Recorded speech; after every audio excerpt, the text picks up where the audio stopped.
Hello বন্ধুরা, আজ আমরা করব চতুর্থ শ্রেণীর গণিত ৫৬ এবং ৫৭ পাতার সমাধান। দেখো এখানে কিছু ভাগ অঙ্ক দেওয়া আছে। তো প্রথমে আমরা এই ভাগ অঙ্ক পাতিয়ে নেব। ৩০ ভাগ ৯০। তো আমাদের দেখো আমরা তো ৩০ ঘরের নাম তো জানি না, কিন্তু ৩-এর ঘরের নাম তো জানি। তাহলে ৩ তিরিকে ৯, ৩ ৩০ ৯০। এইভাবে খুব সহজেই শূন্যের অঙ্কের সমাধান করে দেয়। এখানে আছে ৪০ ভাগ ৮০। তাহলে ৪ দুগুণা ৮, তাহলে ২ বার যাবে। ভাগফল কত? ২, উত্তরই ২। এইবার আমরা ৩ নম্বর অঙ্কটি পাতিয়ে নেব। ৪০ ভাগ ১২০। দেখতে হবে এই ৪ ১২-র মধ্যে কতবার যায়। ৩ ৪-এ হয় ১২, আর শূন্য বসে গেল, তাহলে এখানে উত্তর হলো ৩। এইবার আমরা ৪ নম্বর অঙ্ক করব। ৬০ ভাগ ২৪০। তো আমাদের ৬-এর ঘরের নামটা পড়তে হবে। ৪ ছক ২৪,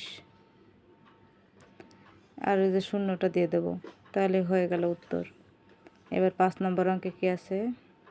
৩০ ভাগ ১২০। ৩ ৪-এ ১২, তাহলে ৪ ৩০ ১২০। এবার ৬ নম্বর অঙ্কটি ৫০ ভাগ ২১০। তো দেখো ওই ৫ ২০-র মধ্যে যায় কতবার? ৪ বার। ৪ ৫ হয় ২০। এই যে ১০, এই 10টা হচ্ছে ভাগশেষ, আর ৪ হচ্ছে ভাগফল। এবার আরেকটা অঙ্ক আছে, দেখো ৮ নম্বরের অঙ্কটা ৯০ ভাগ ৫০০। তো ৯০ বড়, ৫০ ছোট, তো আমরা একবারে ৯০ দ্বারা ৫০০-কে ভাগ করব। তাহলে ৫ নং হয় ৪৫। ৫ নং ৪৫, ৬ নং ৫৪। তাহলে ৫৪ নিলে বেশি হয়ে যাবে, আমরা কম নেব, ৫ নং ৪৫। তো এখানে বিয়োগ করি, 5 আছে কত? 10-এর মধ্যে 5 হলে 4 আর 1 5, ২২ বসান, তা 5 হচ্ছে উত্তর, 50 হচ্ছে ভাগশেষ। এবার ৫৭ পাতায় দেখো উপর নিচে ভাগ করি, কিছু ফাঁকা ঘর দেওয়া আছে। তো আমরা এই অঙ্কগুলোরই সমাধান করে দেব। তো এখানে দেখো ২১, ২১ আর এখানে ভাগ, তাহলে ৩ ২১ হয় ৬৩।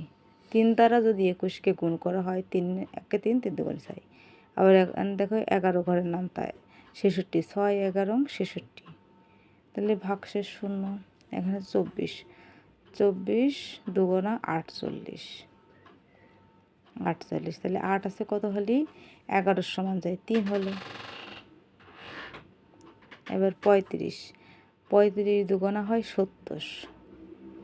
তাহলে এখানে হচ্ছে বিয়োগ করে পাচ্ছে ২। তো বন্ধুরা, এই ছিল আজকের ভিডিও ভালো লাগলো লাইক করো, ধন্যবাদ।